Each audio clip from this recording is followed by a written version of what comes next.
Hello and welcome back to the Finish Line, proudly sponsored by Hollywood Best, the home of the Cheltenham Festival Anti-Post Nobles.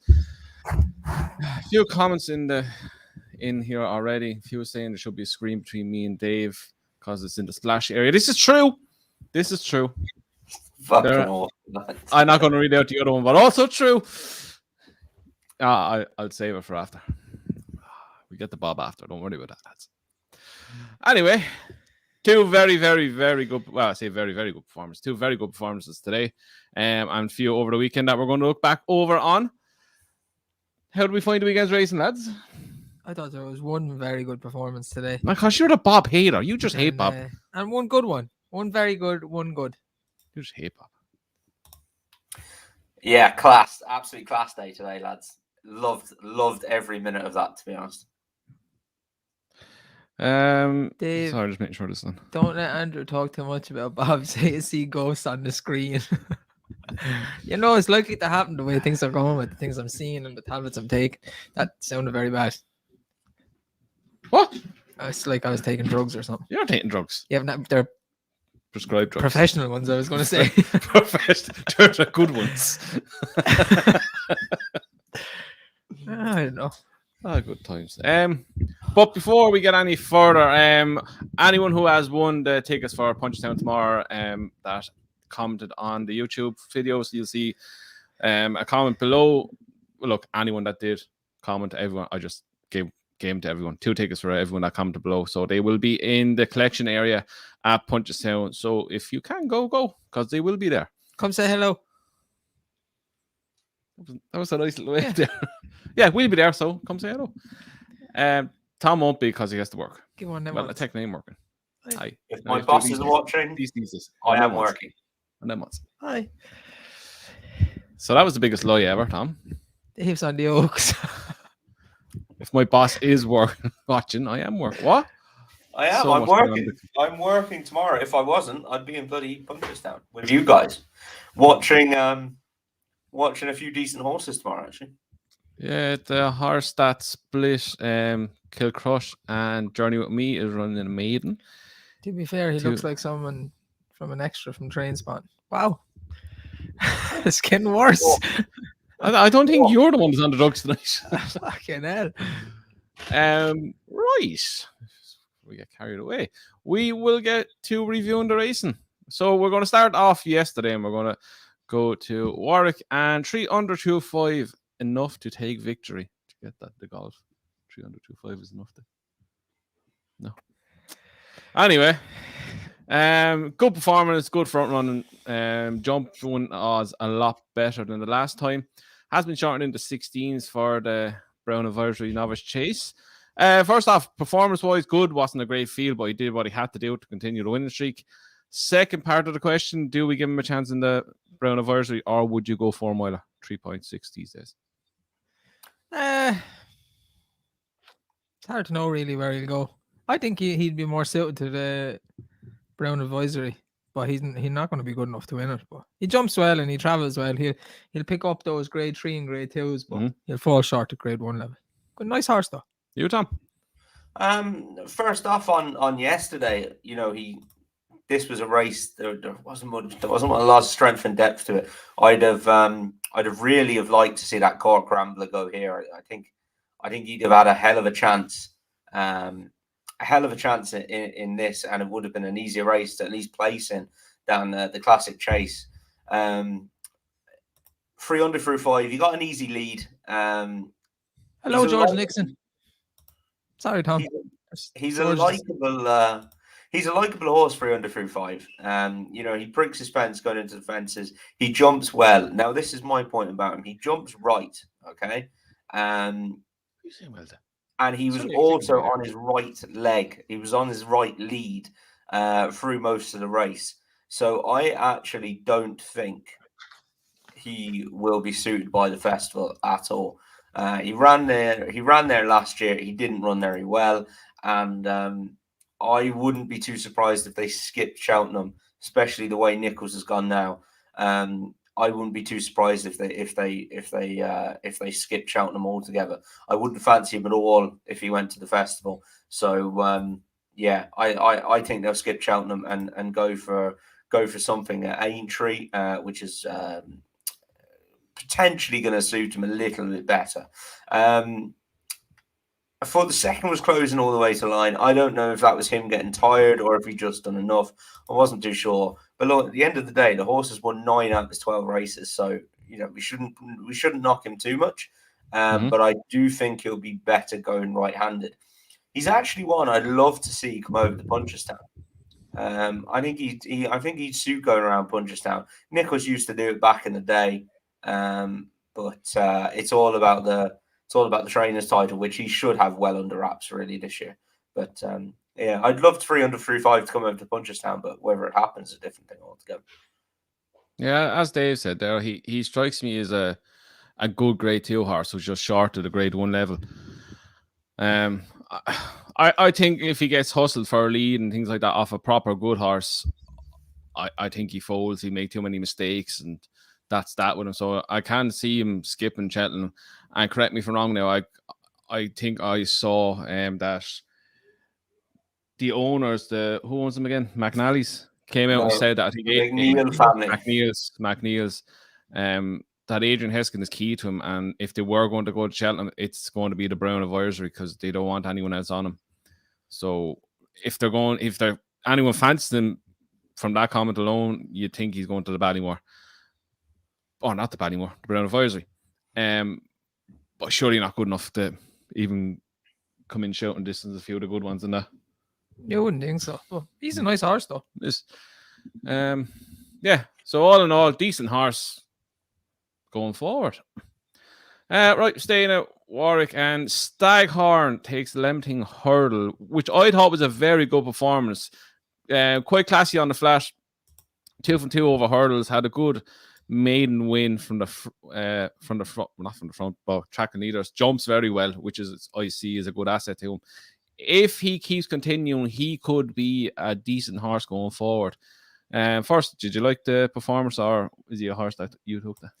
I wouldn't take really much out of the race, to be honest. I didn't think it was very good. Some of them are being scrubbed along from nearly two jumps in, and I think he's one of about 4 horses that just went from the front. Eclair Surf was another one in the big races at Warwick yesterday, and just weren't pegged back. You could steal a lead from the front and stay out there, and that's just what he did. And fair play to him. But he got a very easy lead now. Yeah, Eclair Surf was another one. They didn't seem to be making up any ground from the back, and you needed to be right up there. So I think Nick Schofield gave him actually a good race. He made the most of the time he was given, and he set a slow pace through most, and then he went for it. Fair play to him. He's a grade 2 winner now, and he's a nice horse for them to have. But I don't think any of them would be winning anything at Cheltenham. And he's not a Willoughby Court or Stage Star. Party Business was going to be second to him. Maybe they ran him back too soon after falling, but he kind of let that form a little bit down as well. So yeah, I just think he got an easy lead and he made the most of it. Tom? Yeah, he got an easy lead. But as Dave said, if you go through the race at Warwick yesterday, a lot of them were up with the pace. Eclair Surf we'll talk about, but he's another one. He was up with the pace and they never got him back at all. But I was actually pretty impressed with this performance. I think he loves his jumping. He's only a small little horse. He actually reminds me a good bit of Catch It. I think he's got a right good attitude. Archie Watson trains him, wouldn't have many jumpers at all. This lad's rated 103 on the flat. He's just turned 5. I'm not sure where they go next with him, but he's a really likeable horse. I don't know if Cheltenham would be his gig, but if they skipped that and went to Aintree, I could see him really playing a hand. He's a really nice horse for the future because he's taken to his jumping well, and he clearly enjoys it, and he's got a very high level of ability, as we see from his mark of 103 on the flat. So he stays really well, and really nice horse. Yeah, I agree. I think that his jumping is his big asset, and the fact that it's not often that flat rating like high flat rating horses take to jumping, but when they do, the likes of Penn Hill, he was. I'm not comparing to Penn Hill before anyone says I am. He was rated, I think it was 101 when he was trained in England. He came to Willie Mullins. He ended up winning Albert Bartlett and Stayers. It doesn't really take. What am I trying to say? For a good one from the flat to come over, if they take the hurdles, they don't need that much improvement. If you take the thing from the 105, you add 40 and you get their jump mark more or less. If they do go to that. So if he goes to that jump mark, he could play a hand in some of the big hurdle races. But I don't think, as you said, I don't think Cheltenham will be his thing. I think on a flatter track where he can set his own pace and bully people around and use his jumping as an asset, I think he could be a decent horse for the next few years. Rightio. Moving on. We touched on there, Eclair Surf. Again, as you alluded to earlier, a lot of front running wins that day. I think down the back straight, you could see that they were struggling to catch him from a long way out, and so it happened that they didn't get near him. Good jump performance. All right, race. As you said, how would you really take that form going forward? As there was a lot of front runners that day that won. Do you take it with a pinch of salt? I think he's a decent enough horse. He had a couple of jumping problems. He put it all together yesterday. Did get an easy enough lead, but he is only 6. 8. I thought he was 6. He hasn't had many runs, and I think Emma Lavelle thought he was a decent enough horse. She's a good trainer as well. She popped up with big wins here and there. I was worried about you and Tom put up Jericho Rocket. I just don't think he wants to go through with his effort. He needs headgear or something. I'd still say the same about him, but I do think he'll win a big race. He's a big handicap in it. Yeah, I agree. I think he needs headgear now. And probably the right horses were in the places. Cora Grambler was just way too far back, and then with the way the races panned out, you couldn't be that far back. And he looked well beaten. And at one stage, he looked well beaten, ran on, and then he got pushed along again. Looked like he was going to drop on again, and he ran on again. So I think the right horses were all around there. I think that Korak Rambler is just he's going to be that type of horse. He does his own kind of thing and to be kidded along. So I do think it was a decent enough race. Although he got an easy lead, I think if they can get to Jericho Rocket, has a big one in him. Jericho Vallis, he pops up here and there. He runs to a good mark. Jerry's back's always kind of in and around good handicaps. So Tom's favourite horse, Achille, was in and around there as well. He was mid-pack. Tom always puts him up. He's half asleep there now. I was reading the comments, sorry. Yeah, so I do think that was probably a decent enough performance. What do you make of it, Tom? Is it, again, do you take that with a pinch of salt, or is it just out and out good performance? I know she won it a few years ago, won for Arthur. Look, you're always going to kind of compare horses that won for trainers, but this fella's probably nowhere near one for Arthur. What? It was Lucinda Russell. Oh yeah, sorry, you're getting women mixed up again, and you remember that gets you into trouble. Dave knows that. Dave can tell me that. You're thinking of the Rasher counter. That was Emma Lavelle's horse that won the Ladbroke, the Hennessy, the Rasher something or other, wasn't it? The Rasher counter. Comments. But I thought this was a really good performance. To be fair, I'm saying that. It did help. It did help being on the lead, I think.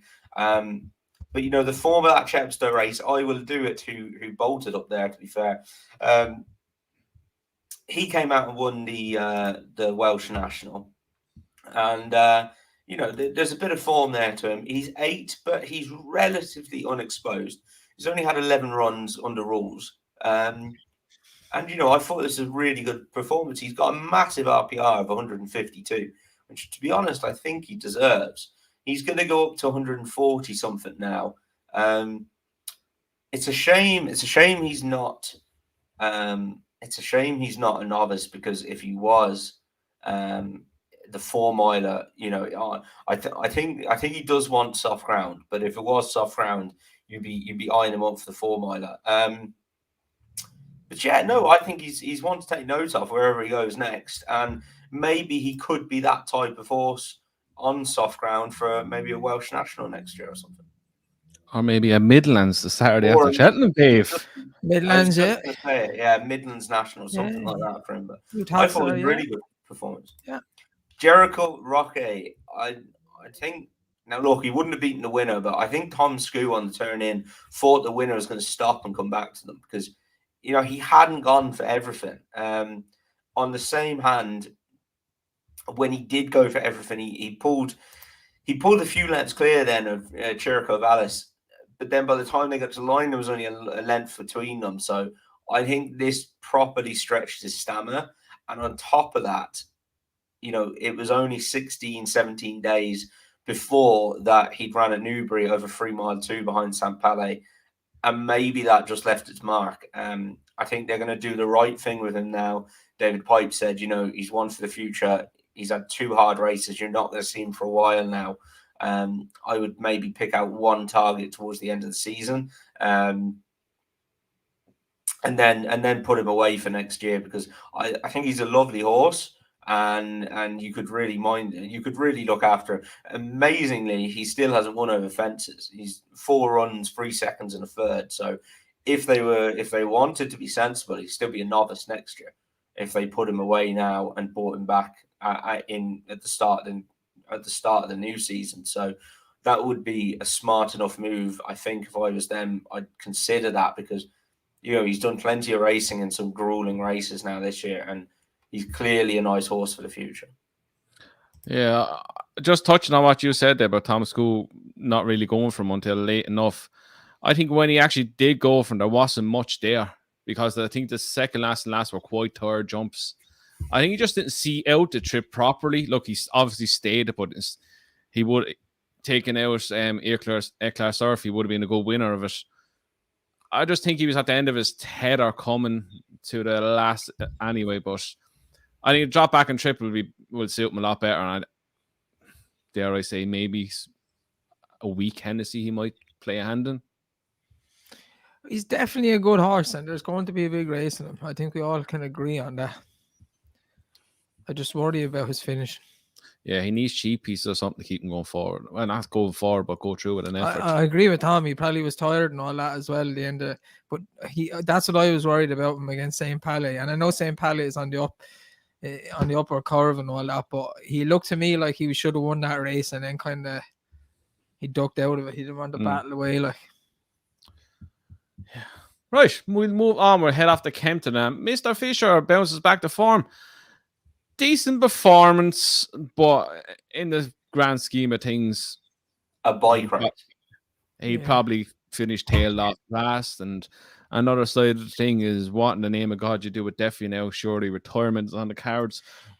No, we made jokes and stuff about Deffy, and I know you never liked him. I really liked this horse. I backed him for the triumph. Numerous other races early in his career. I really wish they'd retire. I genuinely do. And I always say, like he's 9 now. He owes him not. Older horses, Tiger and all that, like they put in a bad run, but you can train him for one day.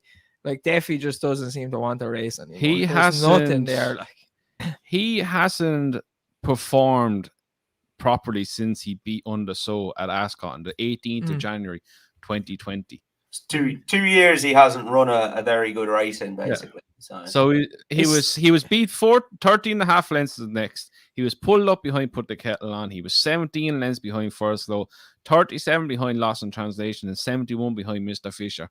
Get the hint, lads. He doesn't want to race anymore. Yeah, and he's had wind surgery and stuff in between that and breaks and here and that. It's sad to see.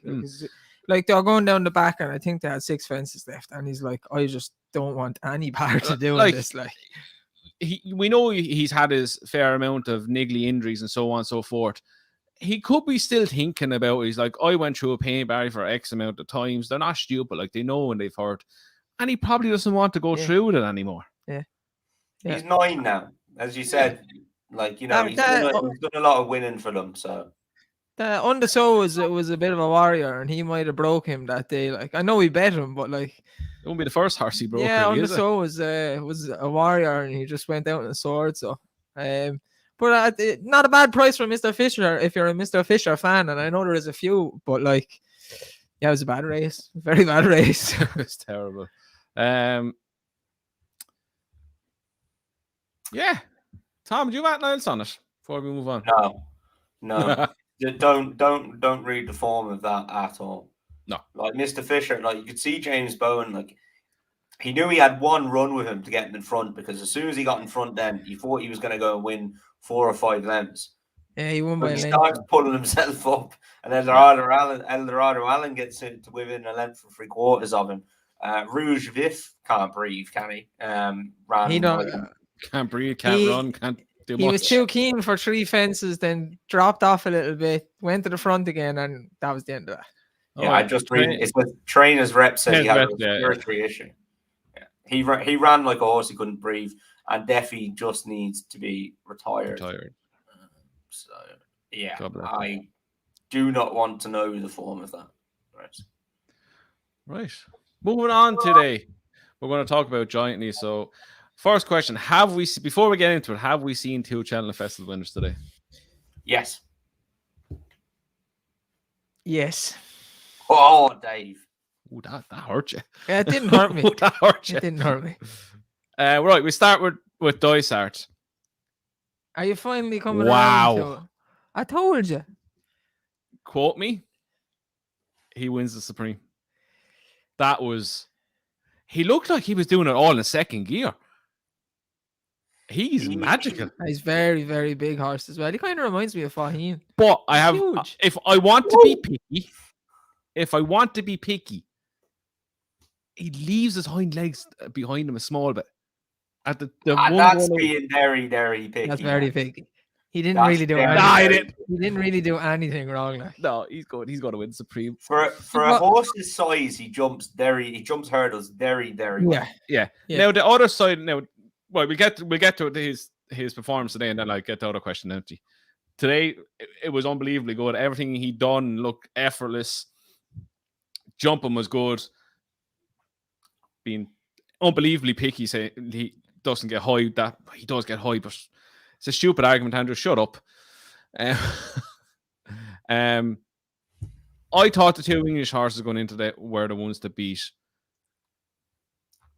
He was just different class today.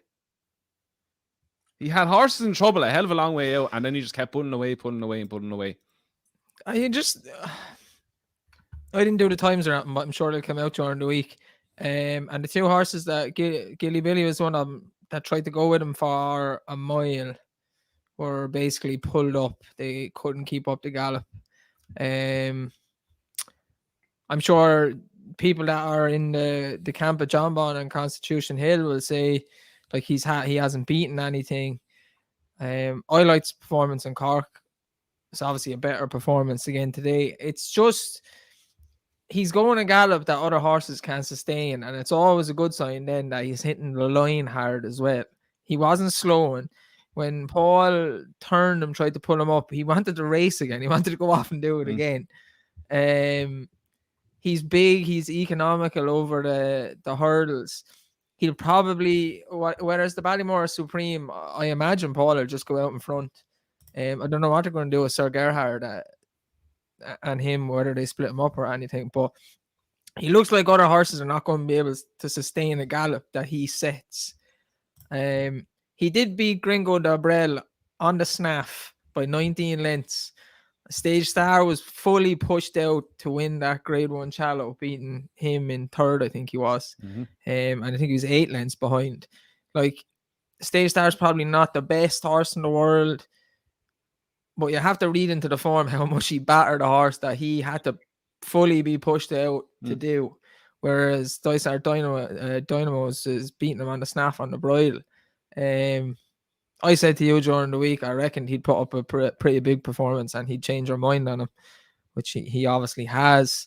And yeah, I'd be happy for him in either race. I don't think he necessarily needs to go up and trip, but I think Cheveley Park want to run Sir Gerhard in the Supreme, so it's hard to know what they'll do. But I don't think they'll run him in the Ballymore. Willie Mullins has this thing of running a stayer, a 2.5 miler in the Supreme. Mm. and then he runs his champion hurdlers in the Ballymore. This fella looks like he has a gallop that he can sustain, and he has a kick again. Dare I not?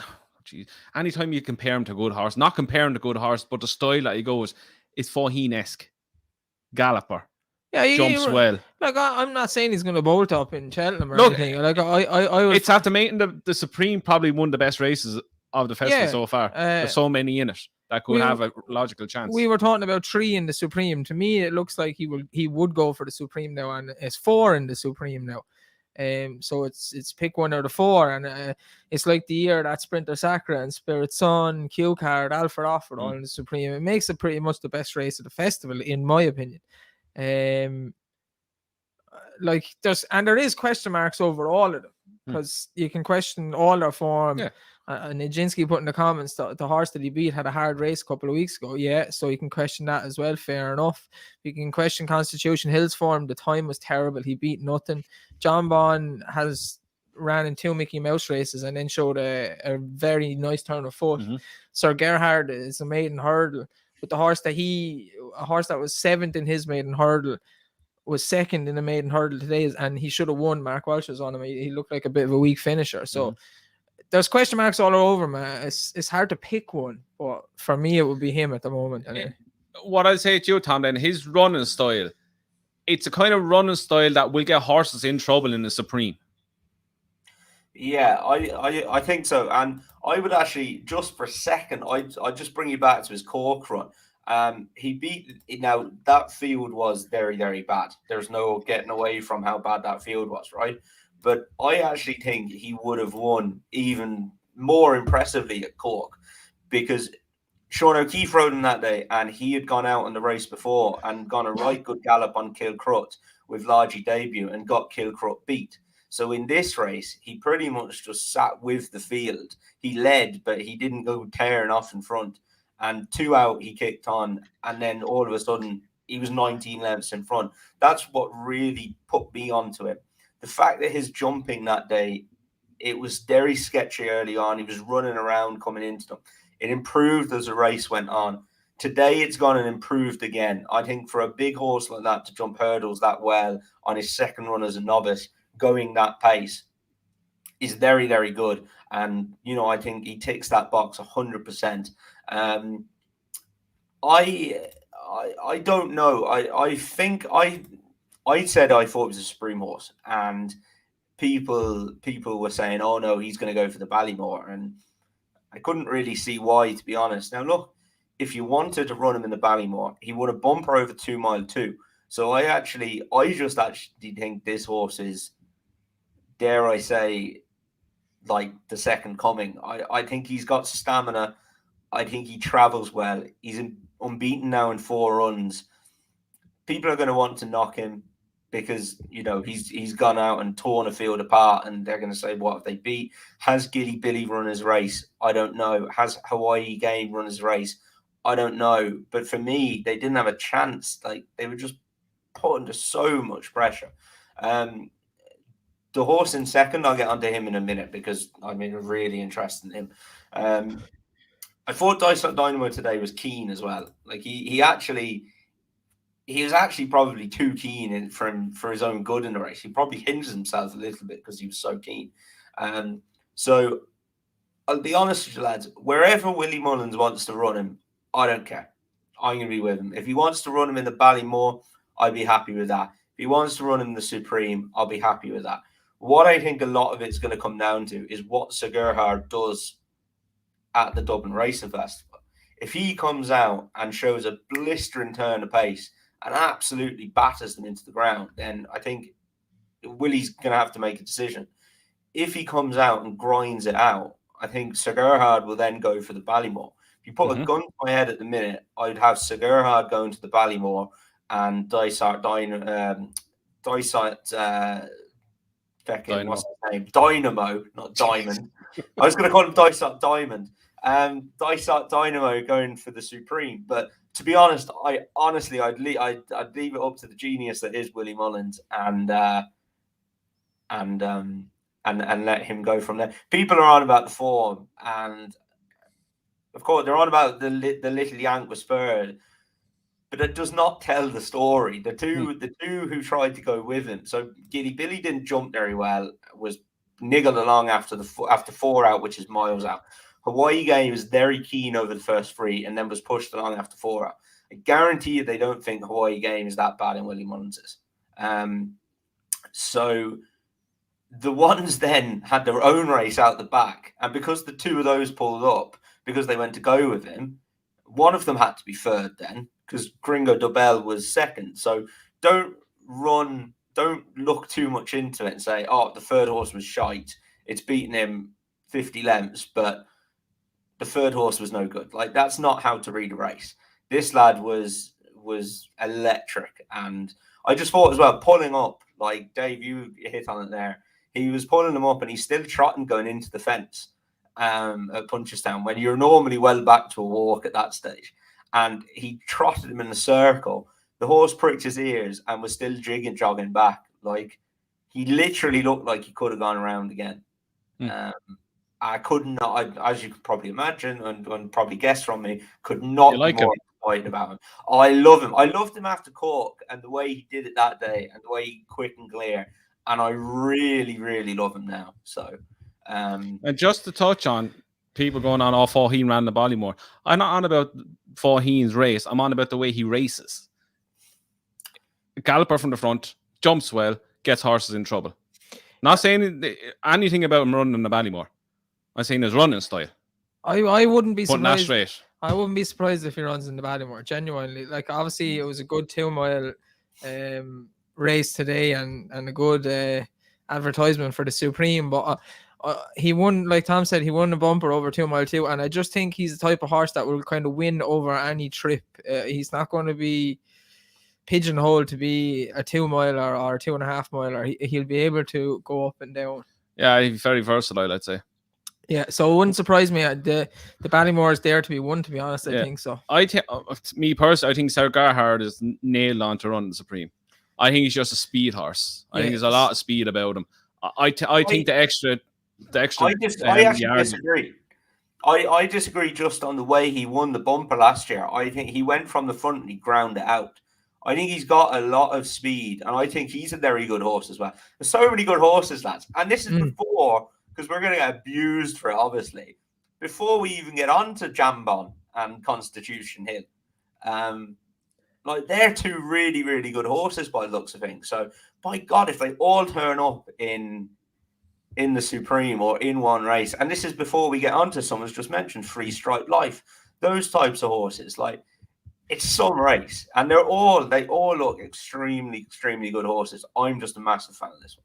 Yeah, William was saying there, like, whether it's the 4 of them that we're talking about, or 3 and Dysart goes to the Ballymore, we're still not talking about the Grade 1 form of, say, my mate Mozzie, Mighty Potter. I know Grand G was in there. 3 Stripe Life. Like, all those horses are going to run the Supreme, and we're talking about 3 other ones.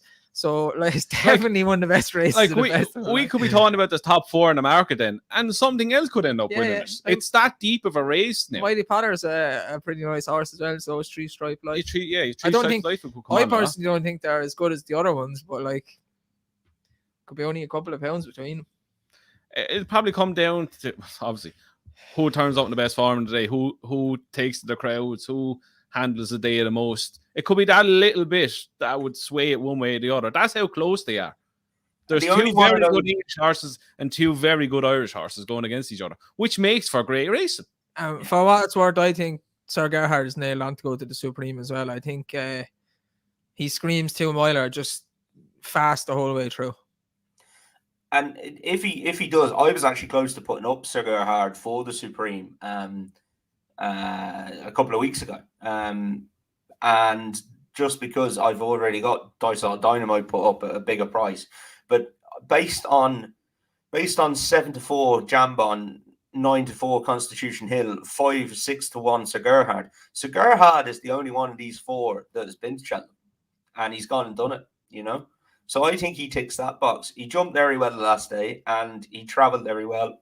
Showed he had a really good turn of foot. So I can't wait for it, lads. And they all, people are on about jumping. Like these horses all seem to jump very well as well. So it'll be a cracking race.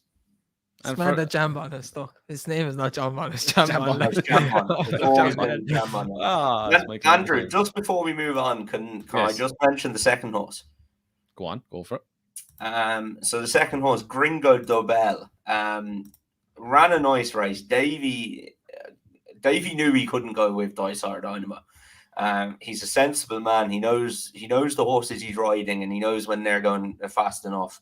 He knew he couldn't go with that lad, and he just nursed him home. Now, he got beat 19 lengths, right? He got beaten 10.5 lengths by Sage Star at Newbury in the Cheltenham. For me, this horse absolutely screams Martin Pipe. I think he's got Martin Pipe written all over him, and he's actually still 25-1 in place tonight. If you can get that, I would take it. I think another bit of a key to this lad, I think he's a lot better on better ground. So if we're presuming come March, and the second week of March at Cheltenham, we're going to have a little bit better ground than we've been running on. He won his bumper on better ground, and that day Jamie Codd actually brought him to the near side of the track at Navan to get the better ground, and he won his maiden hurdle on good ground at Fairyhouse. He's actually also finished second to Blazing Carl at Galway in October. And how I found out about Blazing Carl was somebody told me that I think the Elliott team expected their lad to win that day. And he went up to Charles Burns afterwards, apparently, and asked him how good Blazing Carl was. So I think they were surprised he got beat that day. That says it was on soft, but that was kind of summer soft. It's not the soft we're running in December and January. So I think if that lad goes straight to the Martin Pipe now, he's going to have a mark in the high 130s over in the UK, I imagine. I really think Martin Pipe is a race. Novices have got great records in it. I'm all over him for that. Just laughing at the comments here. There's so many people arguing one side or the other. It's great. It's mad. You would not get this for acting like Royal Ascot or anything like this. No, it's like the comments in the video about Tiger Roll and Prangard. The comments and you're the one side or the other. It's just, I wrote a comment that it's amazing. People just do not get into flat racing. And I like flat racing, but people just do not get into flat racing like this. It's literally like supporting a football team when you're on the jumps race, because you're on one side or the other, trainer, horse, jockey, and you're just giving all the reasons they're going to win. And deep down, you can think they might lose. You're in the back of your mind going, God, I fucking hope I'm right. You're like, they're going through all this. Oh, he could fall the first, and I look like a dope. But this is one of these races as well. With the 4 of these horses, you can genuinely make a case for every one of them, right? Oh, you can. And then 100%. On the flip side of it, you can go rip the other one. You can pick holes in the other horses. So if somebody sat there and said, I really fancy Jambon, I would say the reasons I don't fancy Jambon. But then if they said, do you think he'll definitely lose? No. I could see Jambon winning. I could see Constitution Hill winning. See Dysart Dynamo winning. I could see Sir Gerhard winning. Like, that's what makes it so good. And if you fancy your horse, back your opinion. It's a race where you just go with your gut. But that's what I mean. Like the 4 of them, you could, and you've 4 reasons, but you nail your colours. God, I hope I'm right. You nail your colours to one of them, and then the other one wins, and you have a hand in your head going, I knew that was going to win because I said the reason it was going to win is this and this, and I picked the other one, and fuck it anyway. Oh, it's great. We've only another 7 weeks to go. 6 weeks, Monday, Tuesday. 7. I can't wait, lads. I said it to Siobhan today. I was like, I can't wait for Cheltenham. She thinks I'm just mental, like. But, yeah, I said, Kate, 7 weeks to what? Cheltenham. Oh, shut up, will you? It is by and large the best week of the entire year. Oh, by far. The week before the build up. You're counting down the days. You're seeing who's entered. You're seeing who's been taken out. Great. Just one last thing on, because a couple of people have put it up, is Dysart Dynamo. His 4 runs have all been right-handed. I don't see why it would bother him. He jumps straight. He doesn't hang. I don't see any reason. That I disappoints don't me. see any reason why that would happen, Byron. It's 8 weeks, Tom. Fuck's sake. 8 weeks, that's not long. Next week it'll be 7, and then it'll be 6, and then it'll be there. Okay, I'm excited again. Yeah. Bob Olinger put in a more polished performance today.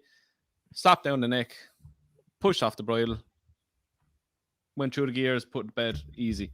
A better jumping performance, a better overall performance. People are crabbing that he came off the bridle and so on. If you go back to his lowers and ace, he came off the bridle again and he just kept doing that. I just think it's push button job. Look, I'm obviously biased as the day is long with this fella. So my opinion is going to be very biased. So you're not biased towards him. Give us your take on it. It's not push button. It's not push button. It's push button and wait for the turbo to go through all the fluids and then bang. It's not push button as per se. Like, I'm trying to think of one that was just like automatic. Soul power. Yeah, but he's a flat horse. He's a He was push button. Maybe like Sprinter Sacra in his pump was just literally like zoom. Yeah, true.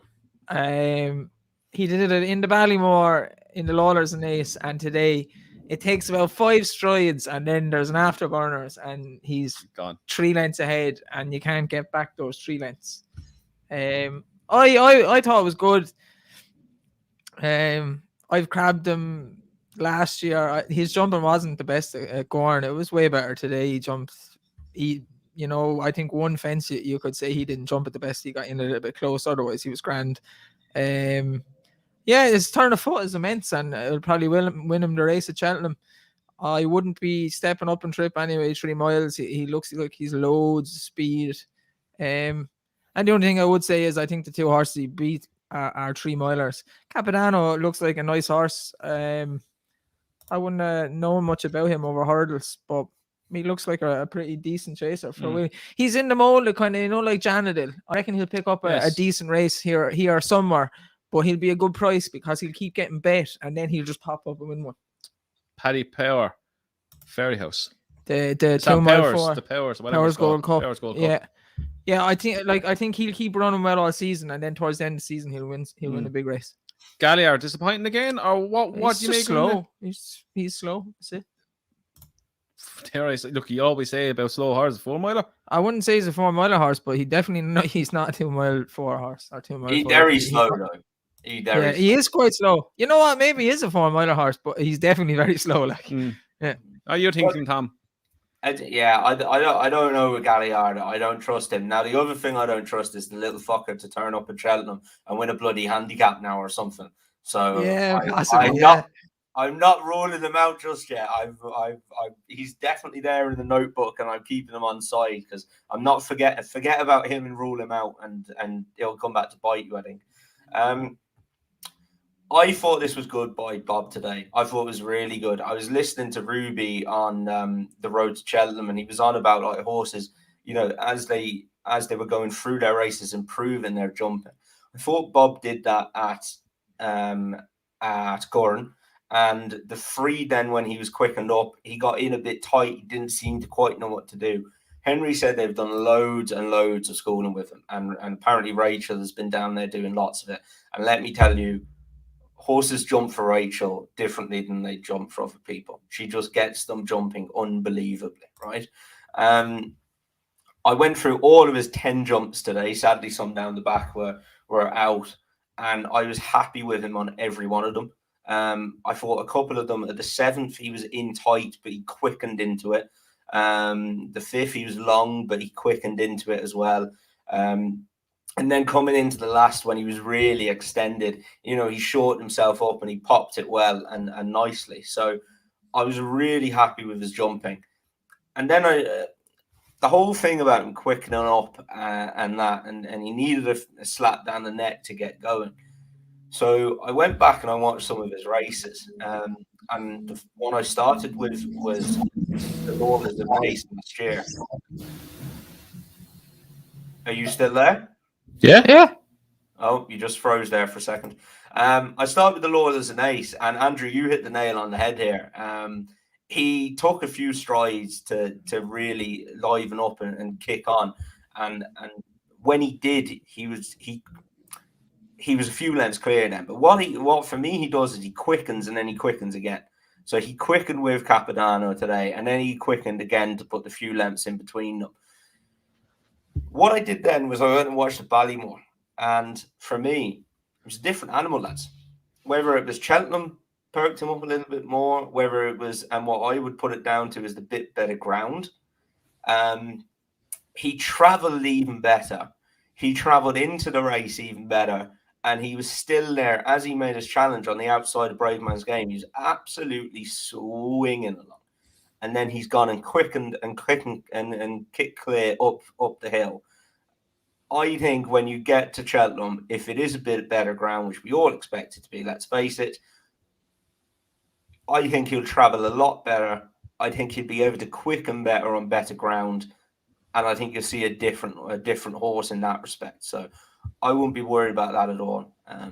The only you'd even expect him to be that bit better over his fences then with that experience behind him. Yeah, I know Henry was and ahhing saying that the plan was to come here today and then go to the Dublin Racing Festival. I think he's thinking about scrapping that, and I would 100% agree that he's right to scrap that. Bob went straight from the Lawless and Ace last year to Cheltenham. The way he jumped today, I think that said enough that, that horse definitely jumps well enough. The other thing about his jumping is, even when he's right, he's such a leggy animal that he's just got his own way of doing it. And he just looks his own shape over fences. When he was jumping hurdles, he was fine, but he wasn't, it wasn't something that you looked at. Bob Not spectacular. Yeah, you didn't say, oh, Bob Olinger, amazing jumper. You say he's good jumper. And I think everyone thought that, oh, he's a good jumper, but he needs a fence. So now he's gone to chase his fences, and he only jumped okay the first day. And now they've got, oh, yeah, he only jumps okay. I just think that's Bob. I just think he's that leggy animal. He has his own way of doing it. He gets from A to B. When he's right, he's right. It doesn't slow him down. He quickens into his fences, but he doesn't look like a Brave Man's Game going over them, So I wouldn't be bothered at all by it. It's the kind of horse where you don't want to interrupt his rhythm too much. Just let him do what he has to do. Get him from the A to B. You get him between the rest of us, and then you push the button when you need to. Yeah, exactly. I think he'll jump. I wouldn't be worried about his jumping now after they, not one bit. I think he'll travel even better on the better ground. I think he'll quicken better off the better ground. And as long as Gaillard Domestin, doesn't turn up, then he should be an absolute steering job. You worried about Gaillard Domestin turning up? Who am I on about? Sorry, I'm on about Willie's horse. What's the second thing? Galloping des Champs. Galloping des Champs. Sorry. Don't quote me on that now. Whatever. Someone's just after recording that now, and I was on about Galloping des Champs. Wrong horse. One of them will lose. Said it last year. Envoy lost. Said it every year. There's 3 short price novice chasers: Fernie Hollow, Galloping des Champs, and Bob Olinger. One of them will lose. Fernie. Happens every single year because all the horses are primed to the minute for Cheltenham, and form changes with the ground. But this could be the year, Dave. No, one of them will lose. So happens every year. Who do you think will lose? Out of who are we saying now? Bob, Fernie, and Galloping des Champs. I think if one does Fernie, and that's not just saying because I've Fernie backed as well at big prices, I think he could over exert himself and leave himself vulnerable. Like one of them could fall as well, and maybe that's how they get beaten. Like no one would have thought Empire get beaten last year, and he was the one that didn't. To be fair, Monkfish made a couple of howlers as well. He done his best to lose. He done his best to lose as well. Fernie has a couple of decent challengers. Blue Lord looks a good horse. Willie's a couple other ones, but you'd imagine he's the best of Willie's. Galloping des Champs, I know he was great that day, but he has only won a beginner's chase. He's gonna go up against a high senior and Brave Man's Game, you would imagine. I think if Brave Man's Game dropped back and went against Bob, that'd be some race as well. So they're not They're not as easy as they look. They're not as easy as the bookies are making them out to be, and they're all really short. It's not that way at all. Like. I think the one banker, if all of now this is a big if as well. If all of those races were tomorrow, I think Bob has got the least to beat. I think there's genuine proper horses in the other two races. I think Bob has definitely got the least to beat. So. Yeah, you wouldn't imagine Brave Man's Gain would run in the Turners. L'Empresse probably will. Galloping, you'd presume he's going to the other race. Hunt and Color will need to improve again. Jungle Boogie, the same. You have Statler, who's looks now. Look, he won really well the last day and looked like he had speed on unknown things. He's a stayer. Then you're into Concertista. So he'd probably be the banker right now. If I was to pick, I think of the three, the most likely loser would be Galloping because of just the races. Bear in mind that if he goes to what used to be the RSA, it's just such a grueling and hard race to win. There's been loads of years where outside horses have won, and look, I would love Galloping Deschamps to be a superstar, win the RSA, go back to the Gold Cup next year and take on the Gold Cup. But it happens so infrequently. Like Monkfish, he definitely had a really hard race at Cheltenham last year, even by winning the race. He wasn't the same horse then at Punchestown, and he's injured since. So that is just a hard race to win. There's going to be about 4 runners in the Arkle. That's why I think Fernie and Bobber will do the business. Galloping, he's going to have challengers. I think in the Arkle, if they take out Blue Lord, put Blue Lord somewhere else, Fernie will win if he keeps it all together. Yeah. If he stays on the field, I think Blue Lord is going to go for the Arkle by the sound of what they were saying. And at the minute, Jesus, 6-1. We're getting a bit closer, so I don't mind backing them each way now. But 6-1 each way him for the Arkle. Bloody hell! Because he looks fairly. He looks like a different animal over fences. Yeah, and it's Fernie. Go down for the betting just quickly. Fernie Hollow, Blue Lord, Edward Stone. They're all going to run. River to Tell, take a miracle for her to turn. This is where I think that if they run Fernie from the front and in a race at Cheltenham, you're going to get an outsider if he does. That'll probably go to the front as well. If they get in a battle, it could be happening. What happened?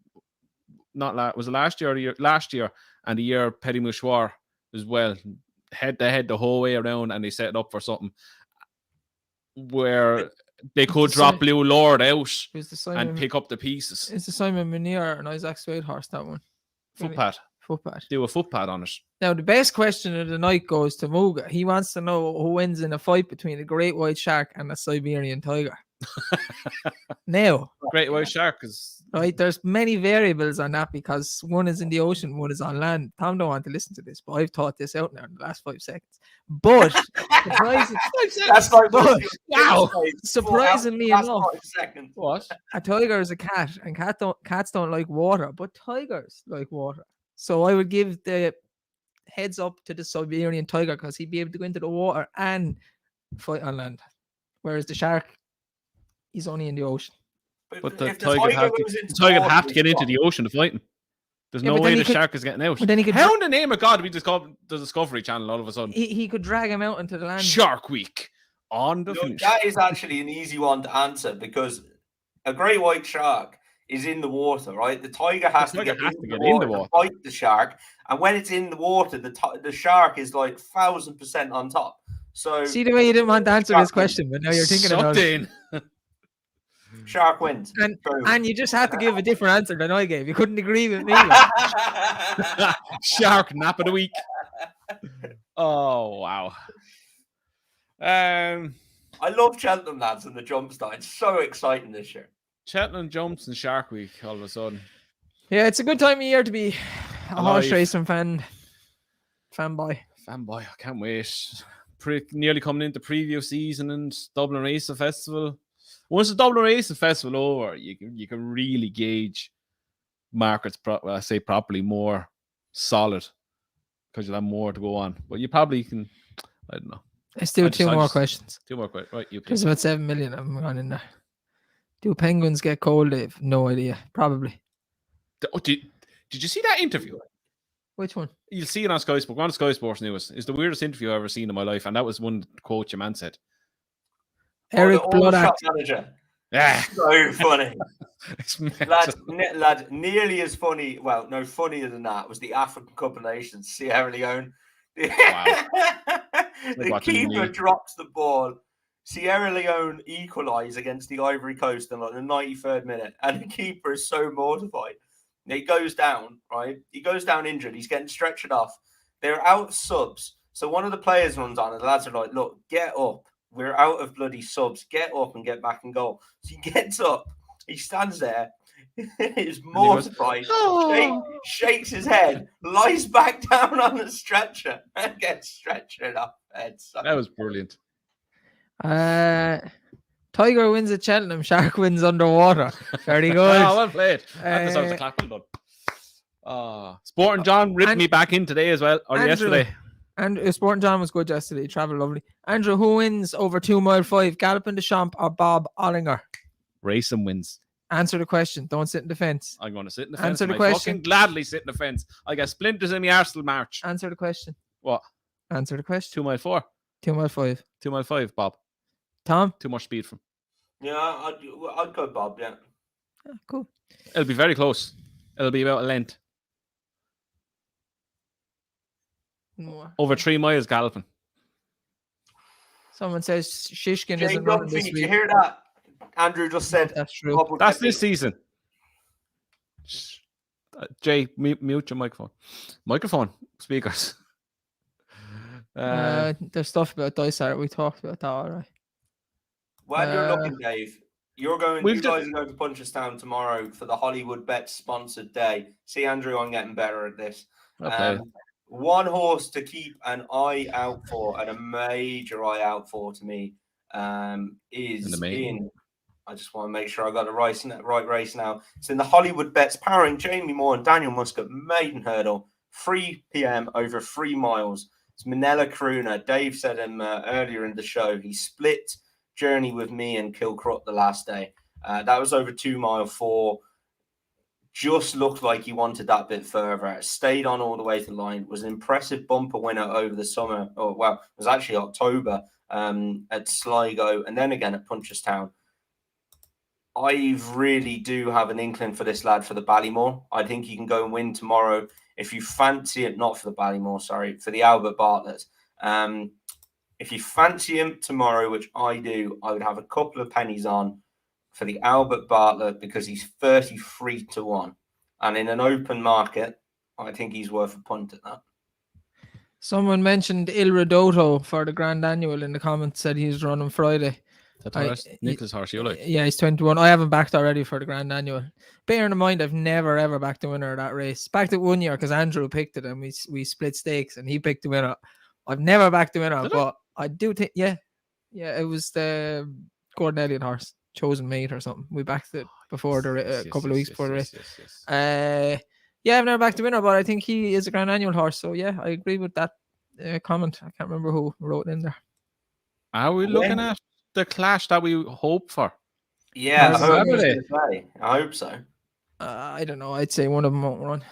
Nicky said Shishkin is running. I don't know. Let me just check Betfair because that told an interesting story earlier. Because you'd imagine it's either going to in Nergameni, this is going to suit more because the ground is going to be soft, rather than Shakan, where you push Shakan to the Dublin Racing Festival. You keep them apart that way. I hope the two of them turn up. This is what worries me, lads. Right? Betfair 1.61 Shishkin, 3.9 Energamene. Now, if the two of them turn up, those are not the correct prices. And if they are both going and those are the prices, I will be having a huge bet on Energamene because they are not the correct prices. So that tells me Energamene might not be going. That sucks. Levi Whelan, Dino Blue is the festival banker. He agrees with my anti-post pick. I really like that horse. Dino Blue. What you put him up for? It's the Mayor's Novice. The Pertomps. Dino Blue. A 4-year-old Mayor for the Pertomps. I never heard of it until last week. Dave, you didn't Brilliant. bite. My I didn't hear you, Tom. my banker at the minute is probably Prengard for the cross country. I hope it stays well for you. Bit worried that he's only on his way over to end the bowl just now. I did not realise that, lads. Yeah, I'll but tell sure, you that much. you knew everything about the horse last week. I told you. I knew tried everything to about tell his you. form. I didn't know that Yeah. he was only on his way over now. Yeah, he's still over drinking wine and eating frogs in France. He's nowhere near Ireland. Stuck in customs, he is. You have to do the paperwork and everything, Tom. It's only 8 weeks. You have to give him a little break now when he comes over as well. Tom knows he's not running the Cheltenham now. He's going straight to Punchestown. He's just like stewing there. I think we're okay. I think we're okay at the minute. I'd like to see him get a run over hurdles somewhere in February. We're going to have a match bet if they both turn up. And Definitely. whoever, right, what we'll do is €20. And whoever loses, then the €20 has to go on a bet. And the money can go to the charity cycle for Gavin. Okay. Okay. We'll try and turn the 20. Gavin's charity. Well, we'll try and turn the €20 into something good. Like. He's nearly in for a grand off me already. Because I'm starting look at the bike yet. Oh. If I don't do the cycle, I owe my grand. Well, I'll do the cycle. Me and Brian are going to do the cycle again. I'll be there. Tom don't whether I'll be on a bike or not is another Tom thing. don't have to do the cycle. Tom can be in the car and give us bottles of water and look after us and all those things that you need to do. Go guys. That you didn't do last year. You just went to the Curragh and left us alone. But this year you have to I went to cycle. the car and drank pints. Yeah, you cycle. I'll be the support car. I'll be shouting out the window. I was out while I'm driving like that in the Tour de France. Yeah. I was at the course, making sure you got to the final destination correct. Terrible and that you films. were there. Final destinations. No, right films. Valverde reckons, I think he's talking about Eric Bloodaxe for the Albert Bartlett, and I think he's still a good price. And you know his form is being franked. I think that's not a bad show for the Bartlett. He is tough and about. Tough and about. Somebody said, what? He got really excited, dude. I did. Wait till you hear this. I know we're hitting an hour, so Muga is full of the good comments tonight. He's just followed up that one with, "Is it came to pass still in training?" Yes, yes, it came to pass. I think won a point to point there a couple of weeks ago. I'm going to have to check. He was your whole festival last year, wasn't he? No. Michael Mean just came up with the best idea ever. Hire an electric bike. He never said I had to actually cycle it. Tom had there's a loophole. John that works here has an electric bike. Oh, I just found a loophole. Fantastic. Michael, thank you very much. Appreciate that. Yeah, it came to pass. It's still in training. It won a point to point between Kalota Vic a couple of weeks ago. He's still alive. Yeah. Kalota Vic. Yeah. He was the horse that Ruby almost fell off of. He done the sprawl in the legs, got back up and still won. Remember that? That was a great. It's actually the Fox Hunters is a race I really want to sit down in the next few days. You would love the Fox Hunters. Please don't do that to yourself 2 years later. She's going to have a Fox Hunters picnic for Wednesday for next time. Maybe not for Wednesday unless I really fancy something, but it's so open this year. Like there's no talking horse. We haven't seen half of them. So I'll have a quick look while we're here. Quick look at the Fox Hunters. We haven't seen half of them. So I actually want to go through some of the form of like point to points and the couple. Bill away 7-2. It's only like 6 or 9 in the bet. Came to pass 16-1, Tom. Who? Came to pass 16-1. He's getting old now. Look, it wouldn't have won last year, but by God, it got a bad ride. It was horrific. Broke my heart watching that. I really would have much preferred. Tom, he was never going to win. I was on him too. Like we agreed on him, but like no, it was a bad ride. But he just wasn't traveling around. God only knows. Only 9 in the betting. Right. Anything else before we go, Dave? You're doing the comments and anything else. Guys, I warned you weeks ago. Be careful of Irish handicappers. Come Cheltenham, they are going to be crushed by the UK handicapper. Say that every year and still don't matter. So. Exactly, Dave. And after the Gordo test case this week, which was enter a load of them up and see what marks they get. It's fantastic. It didn't look like they would be. They were still getting £4, £5, £6.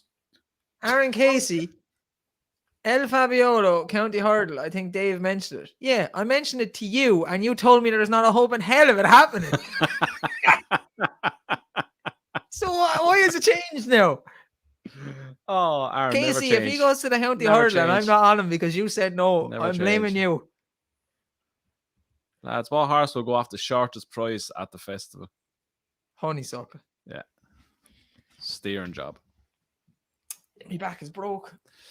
Well, Prengard after Tiger Road doesn't run because it's soft ground and JP gets stuck into. Pull Tiger Road. Soft ground. Someone, I knew I had to look at something. You talk about something for a minute, quickly. The only thing I want to look at now and talk about is that Hunter's Chase. So we're in dangerous territory. Did you have any drink the weekend, Tom?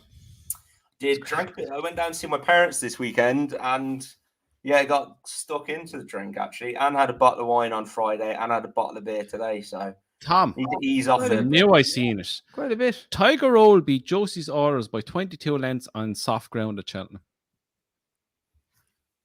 Okay, when it was how old? 10. No, there you go. Maybe Tiger Roll goes on soft ground. I mean, you heard it here first, guys. I don't think he does. I think the year he got beat by he was never going to be. He had a very, very weird season. He was out injured and he came back and he was. He must have known that day. He must have known that season when he wasn't right. He must have known that Gordo was going to be banned for sitting on a dead horse. Because every time I say it, I have to say it because Tom wouldn't allow me not to say it. Yes, and if I see you tomorrow, Gordo, I didn't mean. I can't. Oh, if Gordo wins a race, if Gordo wins one of our races tomorrow, I have a guess who's handing over the trophy. Yes. Oh, make that happen, Andrew. Oh, no matter what race it is. We'll have a crooner. There we go. I get a picture of Gordo. There we go. Happy but days. He must have known something was going on, and he just wanted to write that year. He wasn't right for many weeks that year. Mm. Right, on that bombshell, we will finish up tonight. And we're back again on Wednesday for a weekend preview where we hope we'll be talking about in Gameni versus Shiskin and many more good races. So if you're at Punchestown tomorrow, come over to say hi. We will be there. Anyone has won the tickets, they'll be in the collection point again. So until then, enjoy the rest of your week. And if you're at Punchestown tomorrow, we'll see you tomorrow. If not, we'll see you again on Wednesday for another weekend preview.